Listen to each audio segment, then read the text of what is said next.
పాపం ఎంత మంచిది అంటే అమ్మా. ఇద్దరు పోయారా? పోనీలే అమ్మా, ఇంకో సినిమాలో అయినా బతుకుతారు. ఊరుకో. జంట సైరన్ లాగా సౌండ్ ఏమిటే? ఈ ఏడుపులు వింటే నేను చచ్చాననుకుంటారు వీధిలో వాళ్ళు. అరే సినిమా చూస్తే ఎవడైనా కళ్ళ నీళ్లు పెట్టుకుంటారు కానీ ఇలా బోరు బోరు నేడుస్తాటే. ఎవరే పోయింది? కమల హాసనా? వాడే నీ మేనత్త కొడుక మేనమావ కొడుక? అయినా ఏడుకొని పాత ఈ సినిమాలు ఎందుకు చూస్తాను? నా పెండాకుడు ఇంకోసారి ఈ కొంపలో ఏడుపులు వినిపించాయంటే నేను రైలు కింద తలకాయ పెడతాను. అప్పుడు నిజంగానే ఎడుతురు గాని చెవడా లెక్క ఇస్తాను జాగ్రత్త.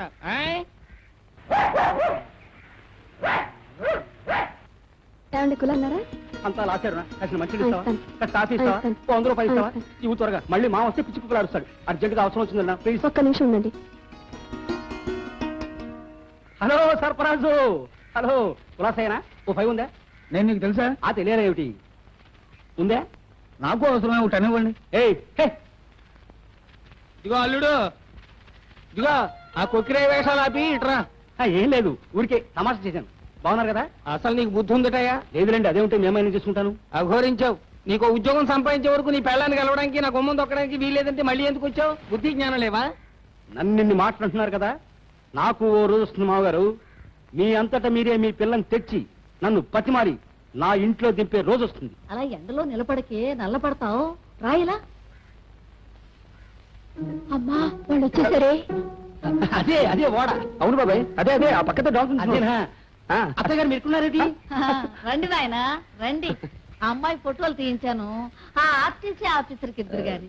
అదే అదే అదే ఆయన ట్రాన్స్ఫర్ అయిపోయింది. అవును. మోకాలు మండ, మీ బతుకులు చెడ. అత్తయ్య గారు అలా గట్టిగా తిట్టకండి, నలుగురు వింటే బాగుండదు. మమ్మల్ని దగ్గర అద్దె డబ్బులు ఎగ్గొట్టి పూల రంగంలా తిరుగుతారా సిక్క సన్నాసులారా? ఏమండోయ్ వాళ్ళు వచ్చేసారు రండి. ప్లీజ్ మీ బాకీ తీర్చారని మేము. ఇదిగో ఇంకొక కథ చెప్పకు. కథగా అత్తయ్య గారు. నార్మల్ ఎవర్రా నీకు అత్త? ఇంకొకసారి అలా పిలిచారంటే మీ నాలుకలు వారికలు చేసేస్తాను. రౌడీ వేతవల్లారా కక్కండి. ఏమిటి అప్పడమా? నార్మల్ నా అద్దె డబ్బులు కక్కండి. చూసా బాబాయ్, అదృష్టం గడిది గుడ్డున్నాం. ఇప్పుడు ఏం చెప్పుకుంటావో చెప్పుకో. తరే నా తరే తరే. ఓ నా అత్యంత ప్రీతిపాత్రమైన రుణదాతలారా, సహృదయులారా, రేపు సాయంత్రం 4 మీరందరూ కట్టుకుని రండి. వస్తే డబ్బు కట్టలిస్తావా? కట్టలే ఇస్తాను, మీ కష్టాలు తీరే మార్గమే చెబుతాను. రేపటి వరకు వేచి ఉండండి. రేపు సాయంత్రం 4 అదిగో అక్కడే జరుగుతుంది. ఇదిగో నువ్వు ఊరికే గుడిపూడి దంగాలు తంతు చేయక అసలు విషయం చెప్పు. తరే నా తరే. శ్రీకృష్ణదేవరాయల వంటి మహారాజు కళాహృదయుడు తన మంత్రికి అప్పాజీ అని పేరు పెట్టుకున్నాడంటే అప్పు ఎంత విలువైందో గ్రహించండి. ఇంగ్లీషులో కూడా టౌన్ కంటే అప్పు ఉన్నతమైందా కాదా? నేను బతికే ఉన్నానా లేదా? ఏమేమి సెట్ గారు? నా బాకీ 310 రద్దు రాసుకుంటాను గాని ఈ తలరుద్దుడు కార్యక్రమం నేను భరించలేనయ్యా. ఎంత మంచివాడివి చేటు. చేటు ఇంతకీ నీకు పెళ్ళయిందా? ఎందుకమ్మా? ఏం లేదు, మా అమ్మాయిని. అమ్మా నాకు సిగ్గేస్తుందే. ఈసారి నిజంగానే పోయా. అయ్యో ఇలా మాయమైపోయాడేమిటారా? లేకపోతే ఏమిటమ్మా, ఇప్పటికతను 3 ఫ్యామిలీస్ వేగరేసి వస్తున్నాడు. అంచేత మిత్రులారా, నా అంతరంగ అప్పాజిల్లారా, మీ దగ్గర తీసుకున్న సొమ్ము మేము మింగేయడం లేదు. సీరియల్ నెంబర్ల ప్రకారం తీరుస్తూనే ఉన్నాం. ఈ అప్పన్న కళని చెప్పన్న దేశాల రాజులు ప్రోత్సహించారు. అసలు ఈ అప్పు. ఇదిగా నువ్వు చెప్పదలుచుకుంది చెబుతావా? పంపుల సామాన్ గిరాటైనా. ఆగండి, అది నేను చెప్తాను. మాకు చేతికి డబ్బు వచ్చే సూచనలు లేవు, మార్గాలు లేవు. అంచేత మా బాబాయ్ ఆలోచన ఏమిటంటే, మేమిద్దరం నాటకం వేస్తాం. దానికి గాను మీ ఒక్కొక్కరికి 1000 రూపాయల టికెట్లు ఇస్తాం. మీలో ఏ ఒక్కరి బాకీ 500కి మించి లేదు. అంచేత మీరంతా టికెట్లు అమ్ముకుని రెట్టింపు లాభాలు సంపాదించుకోండి. టికెట్లు ఎవరు కొనకపోతే ఎలాగయ్యా? ఈ వేళ చీకటి పడకపోతే ఎలాగయ్యా అని అడిగినట్టుంది మీ ప్రశ్న. జనం వెరైటీ నాటకాలను ఆదరిస్తున్న రోజులు. రామాంజన యుద్ధం, భీమాంజన యుద్ధం లాగా మేము ఒక వెరైటీ నాటకం వేయబోతున్నాం. దాని పేరు సీతారామ సంగ్రామం. బాబాయ్ ఏటబాయ్, ఇదెక్కడ కూడా బాబాయ్? ఈ విగ్గులో పోయి మొయ్యలకి చేస్తున్నాను. అయ్యో శ్రీరామచంద్రుడికి మీసాలేమిటి? అక్కడ బయట జనం పెడతారేమో. తరే నా తరే. పెళ్లాలతో యుద్ధం చేసే రాముడికి మీసాలు ఉండొచ్చు. ఆయన లేరమ్మా. ఈవిడెవరో హిడింబి గారు అనుకుంటా. ఆ వైపు ఉన్నారేమో చూద్దారా? ఎవరు కావాలమ్మా? మీరు హిడింబి గారేనా? సీత ఎక్కడండి? నేనే సీతని. అమ్మా మీ అల్లుడు గారేనే. మామూలుగా కంటే ఇలాగే బాగున్నారు అల్లుడు గారు. సరే సరే వెళ్ళి కూర్చోండి. పదమ్మా మన ముందు వరకు వెళ్ళి కూర్చుందాం. నాయనా నువ్వు అలా తీరా కొంప కొల్లేట్లో కలిసిపోయిందయ్యా. ఏమైంది? ఏమన్నా పెట్టయ్యా, ఒక టికెట్ కూడా అమ్ముడుపోలేదు చూడు. మరి సీతారామ సంగ్రామం అనే నాటకం పేరు చెప్పగానే జనం మా చంటాన్ని వీరబాదుడు బాది వాడు తొడుక్కున్న లాగు చొక్కా లాక్కొని మరీ పంపించేశారు. ఆస్తిక సంఘం వాళ్ళు ఈ నాటకం కనుక పెడితే మనందరికీ సామూహికంగా తలలు గురిగే కార్యక్రమం పెడతామని ఊళ్ళో ఇందాకే తమకు వేయించారు. గొప్ప చిక్కుచ్చి పడింది. సరే నా తరే డబ్బు రానప్పుడు మనం నాటకం ఎందుకు వేయాలి? మానేద్దాం. ఎలా మంటావయ్యా? అవతల జనం గోడలు దూకి లోపలికి వచ్చి సెటిల్ అయిపోయారు. ఇప్పుడు నాటకం లేదన్నాము, మన రక్తం తాగేట్టుగా ఉన్నారు. ఇదెక్కడి గోలండి బాబు? నాటకం వేస్తే ఒకళ్ళు తంతారు, వెయ్యకపోతే మరొకళ్ళు తంతారు. ఎలాగూ తన్నులు గ్యారంటీ అయినప్పుడు వేయడం దేనికి? మానేద్దాం. బాబు మునులు వేషాలు వేసే వెధవలు కమండలాలో సారా పోసుకు తాగి అదిగో ఆ మూల చాప చుట్టంలో పడిపోయారు. నాటకం మొదలెట్టాలంటే మునులు కావాలే. మరి కావాలంటే దిక్కుమాల వేషాలు వేస్తానైనా కానివ్వండి.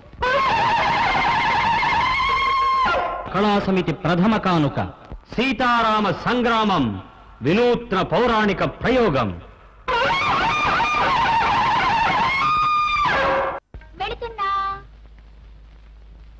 అమ్మా అక్కడే బాగా నొప్పిగా ఉంది బాబాయ్. బాబాయ్ ఎందుకనే మంచిది, ఒకసారి డాక్టర్ దగ్గరికి వెళ్దామా?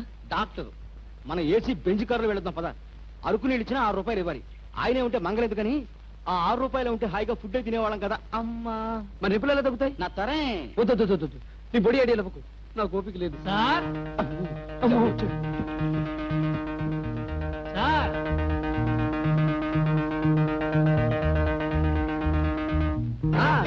అవును బాబాయ్, నేను చెప్పాను కదా ఇక్కడే రేకులు కొద్దిగా వీక్గా ఉన్నాయి. చూస్తున్నాను, అందుకే కదా మన పైకెక్కాం.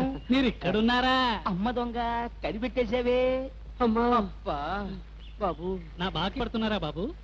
లేదు బాబు, 6 నెలల క్రితం అప్పిచ్చిన వాడిని తలుచుకుని ఇప్పుడు బాధపడుతున్నాం. ఇంకో 6 నెలలు ఆగితే గానీ నీ గురించి తలుచుకునే ఛాన్స్ రా. Good morning sir. నమస్కారం. మీరు వైద్యుడా? అవునండి, భూత వైద్యుడిని. ఆహాహాహా. అప్పిచ్చువాడు వైద్యుడు అన్న సుమతి శతకారు ఎంత గొప్పవాడండి. ఇంతకీ మీరు దేశభక్తి వీరభద్రాన్ని ఓహో. ఒక భారత పౌరుడిగా దేశభక్తి కలిగి ఉండడం తప్పంటారా? అబ్బే తప్పేలా అవుతుందండి? అన్నారా? అయితే దొరికిపోయారన్నమాట. నా తరే ఆటో ఆపో. వద్దు బాబు, మాకు స్మరణ నువ్వు వెళ్ళు. ఆటోలకి ఏమండి అరక్షణానికి ఒకటి వస్తుంది. మన భారత ప్రభుత్వం చేసిన పని మనం చేయడం తప్పు కాదు కదా. మన దేశం అహింసను పాటిస్తే మనం పాటిస్తాం, మన దేశం క్రమశిక్షణ అనుసరిస్తే మనం అనుసరిస్తాం. ఇప్పుడు మన దేశం ఏం చేస్తోంది? ఇందాక ఇచ్చాను కదా పోవాలిగా. ఇప్పుడు మన దేశం ఏం చేస్తోంది? పరాయి దేశాల నుంచి వీర లెవెల్లో అప్పులు చేస్తోంది. ఆగండి. ఈ ఏడాది ప్రపంచ బ్యాంకుకి హెచ్చు మొత్తంలో బాకీ ఉన్న దేశాల్లో మొదటిది భారతదేశం, రెండవది బెల్జియం. అంచేత అప్పు చేయడం తప్పు చేయడం కాదు. అసలు ఆ మాటకొస్తే అప్పు చేయడం భారతీయుడి జన్మ హక్కు, ప్రథమ కర్తవ్యమును. ఆటో ఆటో అవునది ఆటోయే, టాక్సీ కాదు. నువ్వు వెళ్ళు. అసలు అప్పు ఇప్పటిదా చెప్పండి. 7 కొండల వాడు కుబేరుడి దగ్గర నుంచి అప్పు తీసుకుని పెళ్లి చేసుకుని ఇప్పటికీ వడ్డీలు కడుతున్నాడు. నేల నుంచి ఆకాశం నీటిని అప్పు తీసుకుని వర్షం పేరుతో ఇన్స్టాల్మెంట్ పద్ధతిలో బాకీ తీస్తోంది. చంద్రుడు సూర్యుడి దగ్గర నుంచి వెలుగు అప్పు తీసుకుని ప్రకాశిస్తున్నాడు. ఇంతెందుకు, మీరు భూత వైద్యులు కదా, పంచభూతాలు ఏంటి చెప్పండి. అయ్యా, పంచభూతాల సంగతి నాకు తెలియదు కానివ్వండి. ఇప్పుడు నాకు ప్యాంటు భూతం ఒక్కటే కనబడుతోంది. కొడుతున్నారు కూడా ఏమిటండి? మీ సెన్స్ ఆఫ్ హ్యూమర్ కి నీ పెట్ట. భూత జోకులు లేకండి మేస్టారు. అసలు పంచభూతాలు ఏమిటి? పృథివీ ఆపస్తేజో వాయురాకాశాత్. పృథివీ, అప్పు, తేజస్సు, వాయువు, ఆకాశం. అది అలా అప్పు అనేది మన పవిత్ర పంచభూతాల జాబితాలో ఉంది. ఏషియాడ్ లో మన గుర్తు గున్న ఏనుగు పేరేమిటి? అప్పు. మన వైజాగ్ పక్కన ఉన్న సింహాచలం దేవుడి పేరేమిటి? సింహాద్రి అప్పన్న. ఆటో ఆగునైనా, ఈయన వెళ్ళిపోమంటాడు, వెళ్ళిపోవద్దు. అమ్మా మరొక్క గంట ఇలా వింటూ కూర్చుంటే నేనే మరో భూత వైద్యుడి దగ్గరికి వెళ్ళి దడుపు మంత్రం పెట్టించుకోవాల్సి వచ్చేలా ఉంది. బాబు ఆగు. ఇదిగో నాయన, నా దగ్గర ఉన్న మొత్తం సొమ్ము చేస్తున్నా, నన్ను వదిలే తండ్రి, వదిలే. ఆటో ఆగు. ఇదిగో ఏమండో ఈ 5 రూపాయలు ఆటో కూర్చోండి. చాలా సంతోషం అండి. ఆటో తీసుకోండి. ఆగు.